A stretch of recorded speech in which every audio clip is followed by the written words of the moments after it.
r/askReddit. What is a dying tradition you believe should be preserved? Whenever I travel, I love to send postcards to my young family members. Sometimes I go to an antique store and find vintage postcards from the area I'm visiting. I've gotten positive feedback. They all seem to think it's neat to get them. But recently I received one from a young family member and it was a nice surprise. I have the habit of preserving mailed letters. I have my grandpa's letters. He is no more. I have my dad's foreign tour postcards that he posted when he was away for long. I have some cousins who send greetings, tiny gifts along with a handwritten letter. It says they took the effort for me. If you love sending postcards, Postcrossing is a great community. You can send postcards to people all around the world and receive them from other community members. Harvest festivals. It really only works in small to medium agricultural towns, but it really grounds one to the seasons and agricultural production. Right now in Lodi, California, we are having the annual Lodi Grape Festival, themed after the winter grape harvest season, and it's been going for something like 60 years. All I can think of is Parks and Rec. By Lil Sebastian. Trick or treating. It seems like a lot of families today are opting for the convenience of trunk or treating, where everybody gets their cars and park in a cul-de-sac and hand out candy from their trunks. I've heard people call it safer, but honestly, walking around and seeing everyone's house decorations and costumes was the fun part, not just getting the candy. I think it's kind of sad that a lot of kids are missing out on the experience equals. This is disappointing. I took my daughter for the first time last year and she absolutely loved it. To her it was so magical. I would never want this to stop. I bring out a fire pit, awning, and cooler with drinks for parents. I love socializing with my neighborhood and enjoying the excitement for the kids. Rain or moonlight, I'm out there. Local split screen multiplayer on consoles. We all used to play 4-player split screen on a 22-inch 480p. Now the screen is 4 times the size, we got 10 times the pixels, but no games to split on. WTF. Not to mention the consoles are many times as powerful as previous ones. Competitive board games with family. It's a nice time to spend with them. Nothing like stabbing your brother over Monopoly. We've all done it. Rip only childs. Castles. No one builds a good castle anymore. I mean, sure, there are castle-like buildings, but not a good 11-foot thick wall of stone castle. This has always been on my if I was insanely wealthy list. I would build an honest-to-God castle in the same style as they did in the 12th century. I know a couple who did this. They retired and built Glacier Castle in Indiana. They are huge history buffs, so they made the architecture very accurate to a certain time period, even though it meant limiting which structures' architectural trends they could incorporate. The idea was to make a bed and breakfast, but the place was so novel that they end up leasing it out for big events, like weddings and Ren fairs. It's not far from a wildcat preserve. RSVPing. Saying you'll be somewhere and actually showing up. Consistency, etc. I blame a lot of the rise of flakiness to cell phones. It's a lot easier to cancel last minute when you can reach someone who's already made it to your designated meeting place. Whereas before, everyone had a phone. If you made plans, you pretty much had to be there unless you had a good reason not to, or were a complete dong. I mean, I still think flaking is a dong move, but it's way easier to do it nowadays. This is almost my exact response. I always say how when I was a kid I would call my friend on his landline and plan to meet for ice cream in 20 minutes on my bike. If he wasn't there in 20 minutes, he was a dong. Been a while since we had a good gladiator match.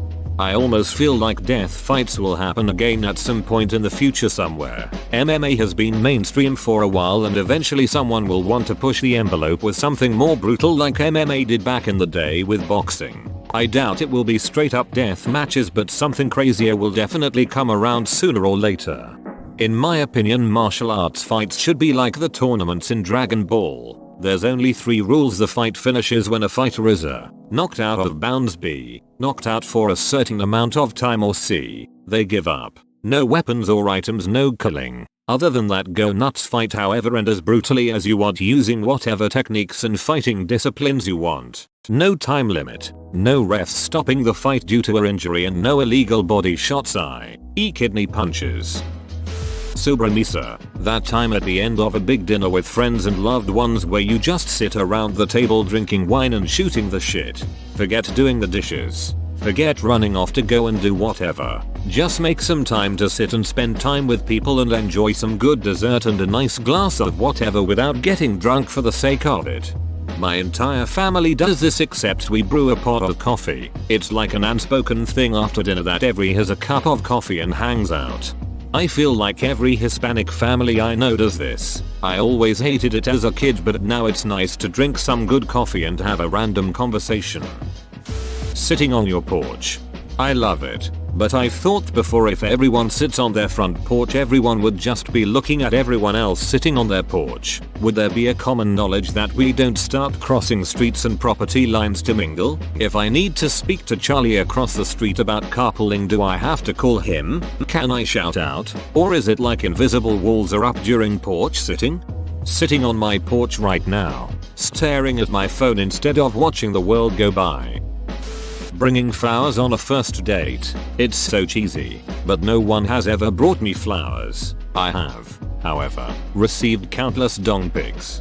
A lovely bucket of dongs. Edit. I can't spell, I mean bouquet, of course. There they are standing in a row. Drive-in movie theaters. We've got one about 15 minutes from me and it's the best. Like $6 to get in. And they don't kick you out if you want to stay for another show after the one you went to see. Since we're in FL, it's better to go during the winter when it's cooler and less bugs. Dress cozy. Bring some camping chairs. Whatever snacks and drinks you like. My friends with kids bring them and set them up with blankets and pillows in the back of the truck. It's a great time. My only complaint is that for horror movies or stuff like that where they're darker in color, it can be a little hard to see, but whatever. You can bring the whole squad for less than $20, so it's forgivable. Traditional animation. A lot of the big animation studios claim it's too expensive and time consuming, but if you look at their budgets and how long it can take to render CG animated films, then it's about the same difference. Edit. I mean hand-drawn versus any computer animation, not necessarily 2D versus 3D. Yep, I noticed when Disney shifted from traditional animation to CG. I really miss having traditionally animated films in the theater every year. Disney has tried to put out 2D animated films in recent years, but they just don't make nearly the amount that their 3D productions do. I think a big part of it is because, for a myriad of reasons, 2D has in recent years taken on a reputation for being a kiddie medium, whereas 3D is seen as being all ages, or at least having something for adults. Of course, that tends to have more to do with the writing than the aesthetic, but that won't stop people from having a bias. Canning and preserving food. I grew up doing this and it's something I still do. There's nothing like eating chili in the winter with tomato juice you made yourself or eating homemade strawberry jelly. My friends didn't grow up in that lifestyle but enjoy when I bring them fresh jelly in the spring. This is actually making a comeback. Not the Kardashians kind either. Lots of colleges and co-ops are offering classes in food preservation. And not just canning. My wife teaches a canning class. I teach an intro meat preservation class. Stores being closed on holidays. It's dead already, but was so much better. We treat retail workers like second-class citizens when we expect our stores to be open on holidays. Best part of working retail on holidays are when you're trying to close the store, which means that you have to stop people from coming into the store. Never had so many people tell me how you're ruining my Christmas by not letting me buy this thing at the last minute. Like, dude, we want to go home to our families too. Singing sea chanties. You'd enjoy my local pub. We have been known to burst into random sea chanties. We do a pretty good version of the Hobbit drinking medley too. Ooh of the year was 1778. That Irish one with the rings that indicate whether or not you're interested in dating anyone by the way you wear them. I think the current iteration is that girls who aren't interested in dating will put on a fake wedding band, and those without a ring are also not interested. It's not so much that they aren't interested in dating, but rather they are trying to repel creeps who will respect another man's property more than a woman's right to say no. Edit. Added quotes around property to hopefully clarify that women are not actually property, but rather they may be viewed in a similar manner. Stained glass window making in the style and quality of Louis Comfort Tiffany. A lot of traditional craftsmanship is being lost. Now you could probably draw something in Photoshop and 3D print it with colored plastics. Everything's too easy, and I think there's something about the actual handwork that goes into something you build. I am going to start learning how to make traditional stained glass so that I can spend my free time outside of work making it and slowly start selling it at street fairs. Bonfire night in the UK. Every year it's harder to find a bonfire, and Halloween is taking its place. Edit. It's been 3 days and I've been getting messages calling me a liar. I find that aggressive and quite hurtful. I am open to being wrong and merely responded based on my personal experience. Mate, where in the UK are you? In my borough London we had 4 different commons holding events on at least 2 nights. In our village, 100 people. We used to have this huge bonfire night event every year, almost like a mini festival with food stalls, little performances, fireworks, sparklers and all sorts. Just everyone gathered around having a good time with a duck-off huge bonfire in the center. Then one year the council said no, that's violating health codes, and it never happened again. Literally a 100-year-old ducking tradition. Not once was anyone even mildly injured. I'm still seething years down the line just thinking about it. Cheat codes in video games. Very few video games have them anymore. I think the last really big game I played that had cheat codes was Saints Row IV. Please bring them back. Edit. Thanks guys. My second most upvoted post on Reddit is me bitching about no cheat codes. Edit. A word edit. Rip my inbox edit. Holy shit, this is now my most upvoted Reddit post. Edit. Rip my inbox x2. They will never come back now that microtransactions are common practice. LAN parties. Me and my friends missed the days we'd bike to each other's houses just to play Halo 3 all night long, so we started having LAN parties again. It's so much fun. Handwritten letters. I'm not sad to see the greeting industry die. Duck $6 for a ducking card. And I say this as a former Hallmark employee, but I wish it was more common to send handwritten letters. They're treasured in a way you can never treasure an email. Having something handwritten is also such a meaningful connection, and keepsake if needed. I would do this if my handwriting wasn't actually just cuneiform. I love the fact that you just said cuneiform. I thought you literally meant dying tradition isn't something you do for the deceased, and I was going to say mummification, but then I saw the comments and realized I'd be dreadfully wrong. I think family dinners are dying in most American households. I know in most other countries people aren't so bent on work, so they make the time for regular family meals. I'm from an immigrant family, and most nights of the week we all sit down for dinner together, and realized from talking to some of my American friends most of them didn't do that regularly. I like your ideas better. I want a Viking funeral. Send me out the sea and light me on fire. Once I'm dead. Once I'm dead. Damn it. BJO Diaresis run. Put down that torch.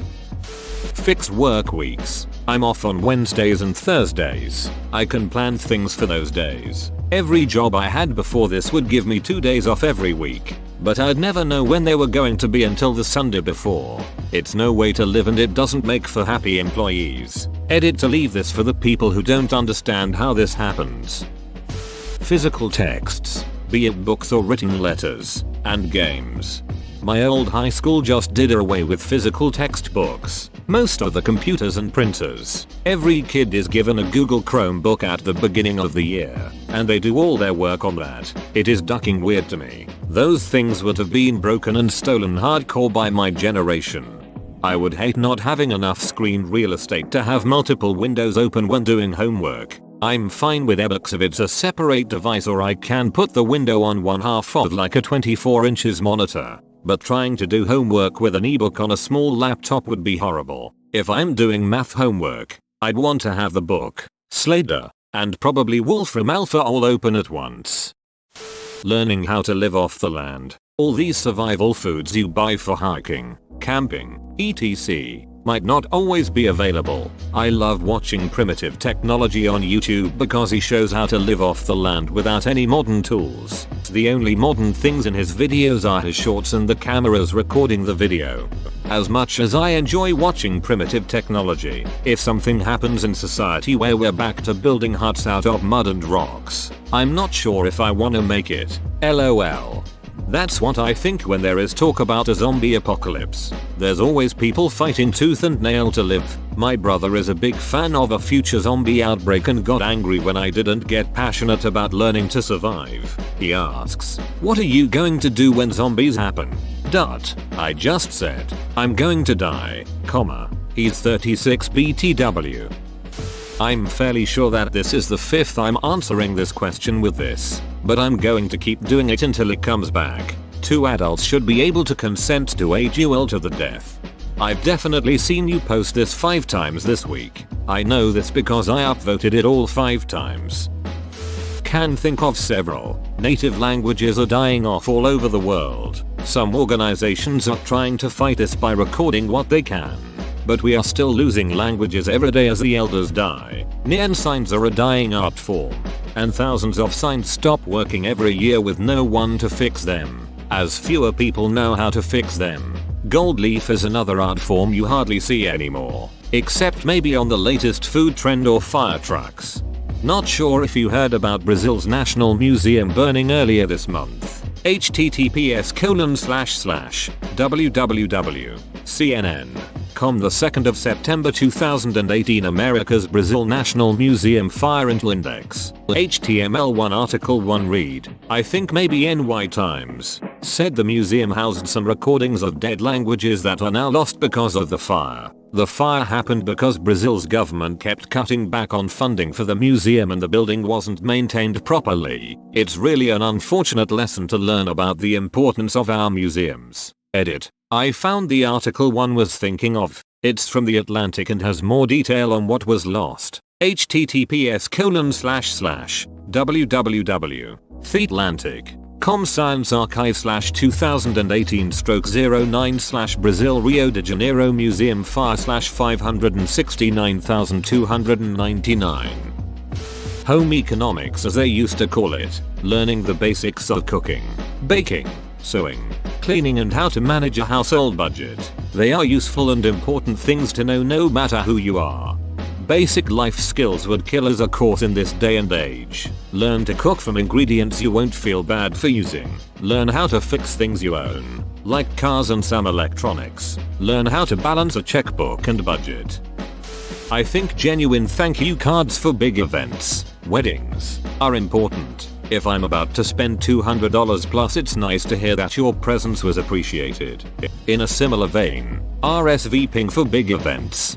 I had a former good friend ghost me for my wedding, if it can be called that. I sent the traditional RSVP for weddings, where you check yes I'm coming, no I can't. It was pretty straightforward. I heard nothing, so I sent her a Facebook message. Private. I was polite, saying I don't know if you got my invite, but I'd like to know if you're coming or not. It's okay if you aren't. I just need to know. No response. I try not to be petty, but I just think that's rude, especially if you are asked to give a response. I had another friend that RSVP'd but didn't bother to show up.